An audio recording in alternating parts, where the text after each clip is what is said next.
No skill, no problem. Gren Maju is your deck. YugiBOOM! Make sure you guys check out selloldcard.com if you want to sell any of your bulk, whether it be Pokemon or Yu-Gi-Oh! They offer hassle-free shipping, it's risk-free, and you get the best bang for your buck. So make sure you check them out. Like I said, it's called selloldcard.com for any of your bulk selling needs. Hey yo, what's up guys? So today I have a Gren Maju Deck Profile. When it comes to Gren Maju, you can throw a lot of things in there and it just works somehow. Gren Maju is always, you've seen it topping here and there.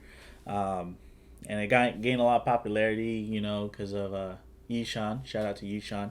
He's the Gren Maju, you know, he's probably the best Gren Maju player out there.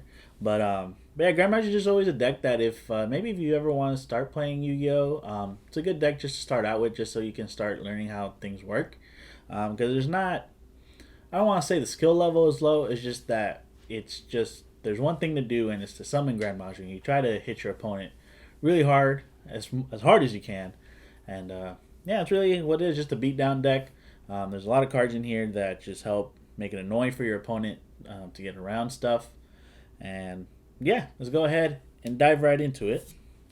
So for the main deck, we're gonna start off with the obvious triple Gren Maju Da Eiza. So this is gonna be, I guess you could say, your win con in a way. You want to banish as many cards possible, whether it be with Stromberg, Pot of Desires, Gizmek. Gizmek helps with banishing cards, and he gains 400 for every banished card. So whether it be only your banished cards, not your opponents. But he can get pretty big. Just Orochi himself is already a 30. Gren Maju becomes a 3200 beat stick. So yeah, just as long as you're able to draw him, or hopefully you don't banish him off your Pot of Desires or your Gizmek Orochi. He's just your win con. So you're gonna need him, and then for basically cards that are basically just synonymous with Gren Maju, even though Gren Maju is not an archetype, it's just like the deck, like skeleton of it. A lot of it, it's a lot of dark stuff. So usually, obviously, we're gonna play dangers because it helps you draw, it helps you get free monsters on the board, and yeah. So obviously, we're gonna start off with 3 Danger Bigfoot. He can pop a face-up card on the field while your opponent controls. And yeah, he's just 3000 beat stick that you can summon as well. And then for the next danger, we play triple Thunderbird. This one's good because it can pop set cards, so this can be kind of like your spell and trap removal. And yeah, they're just and they're also level 8s. That's really important with this deck, is that a lot of this stuff is level 8s. Thunderbird, Orochi, Bigfoot. The Hex Truth is even, I think, a level 8 too.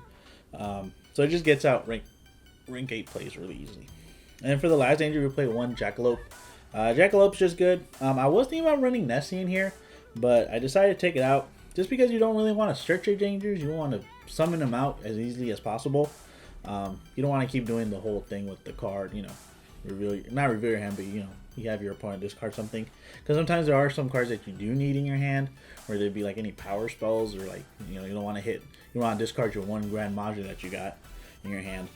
So yeah, we just play the 1 Jackalope just because you want to summon the monsters out easily from the deck. You don't really search them, but just get them out on the field. And for the next card, we play triple Gizmek Orochi, the Serpenton Sky Slasher. Like I said, this card is just synonymous now with Gren Maju, just because it helps banish cards, and also its second effect, where once per turn you can banish 3 from your extra deck face down, and you can pop a card. So it just helps, like I said, banish cards, and get just hopefully you can get Gren Maju pretty big. And then Orochi is just a really good stall card. It's always somebody you can have out on the field. Now for the next card, I'm playing triple Alistair. So the only reason why I add the invoke stuff is because we do it for super poly, but also just to sometimes, if like, let's say you do, I won't say you have a brick hand, but let's say you have too many big monsters, you don't really have a normal summon, like you don't want to summon Gren Maju out there if you don't have any banish cards. So I just like playing the Alistair just as another normal summon in the deck, where it can get you a really good spell in Invocation, and playing with, and depending what you're playing against, you can probably have something on the field, like a Makaba or Kaliga. I decided to run those two in the extra deck just because they're light and dark, and we play a lot of darks in this deck, so that's why I decided to put Kaliga in there. But yeah, Alistair's just good just to get the invocation, and then since if your opponent has any hand traps and their lights, or even your own light monsters if need be, you can banish them and summon Makaba. Now for the next card, or two cards, play one Hextrude and one Glyph. I don't have a second Hextrude, that's why we're only playing one. And the Glyph, it's just kind of like a terraforming for your Golden Castle Stromberg. And let's say you do banish your Hextrude off a Pot of Desires or something, you can still summon Glyph, and Glyph can pop a spell and trap when it's summoned. So that's what Stromberg does, or Stromberg can do for you. So Hextrude, it can pop stuff. Glyph can pop spell and traps when it's summoned. So yeah, they're just good cards, and like I say, if you see them, you see them. If you don't, it's not gonna like hinder you that much. So they're just there just to support and just to put pressure on the board. And then the Glyph is just usually another terraforming, basically. For one of, we play one Necroface. Necroface is just there just in case you have to reset like your deck or something. Let's say you already activated 2 Pot of Desires, and let's say you hit both of your Gren Majus. You don't want that, so if you're able to get Necroface out on the field when you normal summon it, you can put everything back, and like I said, just kind of reset the whole game, you know, in a way, for yourself at least. So that's why we play the one Necroface. For the next card, I just decided to put Pankratops in here just because Pankratops is just a really just solid card, and yeah, that's just there. Especially like I said, you don't have too much removal in spells and traps. We do play some power spells like Regeki and Harpy's Feather Duster.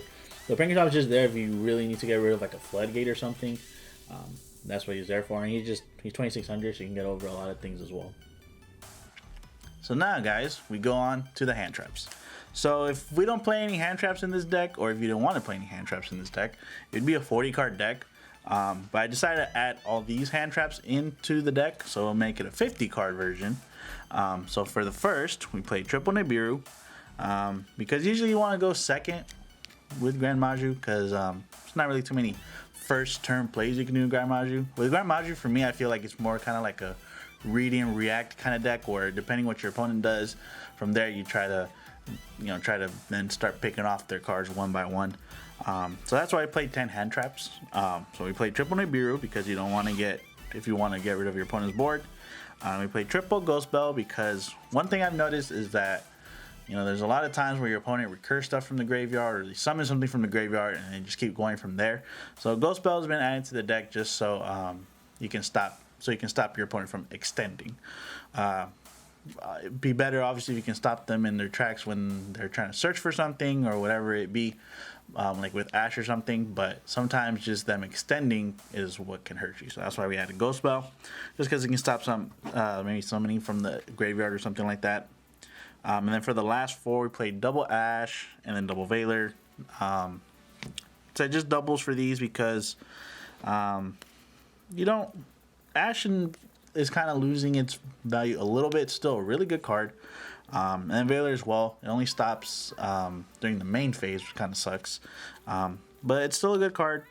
But nonetheless, that's why I just decided to cut these down to 2, because sometimes their impact won't be as much compared to maybe Nibiru. And Nibiru, that's why we're at 3. So that's it for the hand traps. For the spells, obviously it's going to be a very spell heavy deck as well, besides being monster heavy. For the main 3, your main draw power of the deck is the triple Pot of Desires. Pot of Desires is great. Get your Gren Maju, you know, to get really big. And also just dig through your deck just for whatever you need.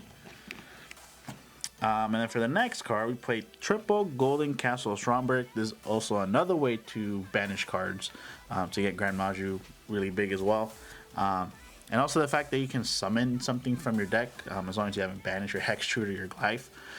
It's there, as long as you don't normal summon, so you gotta be careful when you use it at times.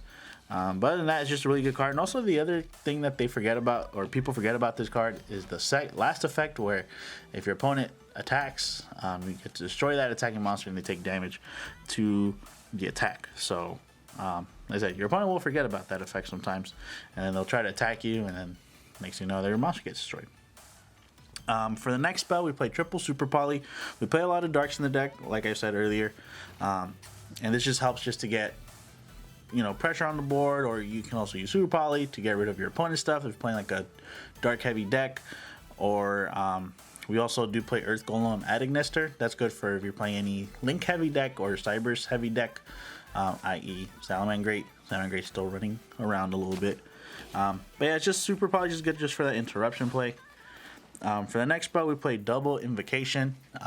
Invocation, it just goes in hand with the Alistair, and you could use it to summon out Macabre or Caliga if you really need it. Because it's good just to stop monster effects, and then Macabre is just good just to negate anything, really.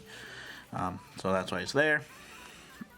And then for the last, like, 2 ofs, before we get into the 1 ofs, play double Trade-In. We do run a lot of level 8s in the deck, but we already have enough draw power with the Pot of Desires and things like that. So I decided to play 2 Trade-In. If you don't want to play Trade-In, you could always play... You could always play Lure of Darkness, because we do play a lot of darks in the deck. So it's just depending what you feel like playing. I just like playing Trade-In just because we do have a lot of level 8s, and sometimes they can be dead in your hand a little bit, especially if you have too many of them. So that's why I just like Trade-In better. And now we go on to the 1-ofs for the spells. Obviously, we're going to play 1 Terraforming, because you want your Golden Castle of Stromberg as fast as possible if you can. 1 Harpy's Feather Duster, because we don't like back row. 1 Regeki, because we don't like, you know, big boards either. Monster Reborn, just to help extend, and it's just a very versatile card, I believe, for this deck. Also, if you kind of went through all your Gren Majus, it's a good way to get them back. 1 Instant Fusion, because we do play 1000 Eyes Restrict in the extra deck, just as a way to steal your opponent's stuff. 1 Mind Control as well, just something where you can, you know, maybe get rid of your opponent's stuff. They can be destroyed or something, you can at least use it, and you can like link away, fuse away, whatever you need be. It's there. And then 1 Called by the Grave, because it can, I always like Called by the Grave because it can always be used as an offensive card or a defensive card. So it sucks that it's at 1, but nonetheless it's still a good card, so that's why we still play in this deck. And now we go on to the extra deck. So for the first card, we're going to go into XCs first. We play 1 Dingirsu. Well, let me just put them all out there. 1 Sanafon and 1 Hope Harbinger. Honestly, there are those times where you just really just only summon Dingirsu. Dingirsu is just a really good card. It can get rid of stuff when it's special summoned, and it protects all your stuff. So let's say you have Gren Maju out there. If they want to, like, you know, blow up your stuff, Dingirsu can protect it. And yeah, Dingirsu is just a really good card. So if you don't like Sanafon or Hope Harbinger, I just put them in there just as choices, because Sanafon can stop stuff from grave, and Hope Harbinger can stop spells. But if you don't like either of those 2 choices, you can always add in extra Dingirsu if you like. For the next card, we go on to the fusions. So for the invoked stuff, I put in 1 Macabre and 1 Caliga. So if you don't like Caliga, you can always add the Purgatrio for like the Ashen stuff if you like. I just like Caliga just because we have a lot of darks, and I feel like dark is a very prominent archetype right now. So Caliga is there if you want to use it to also stop like your opponent from activating a lot of monster effects. And Macabre is just a good monster in general because it can stop anything.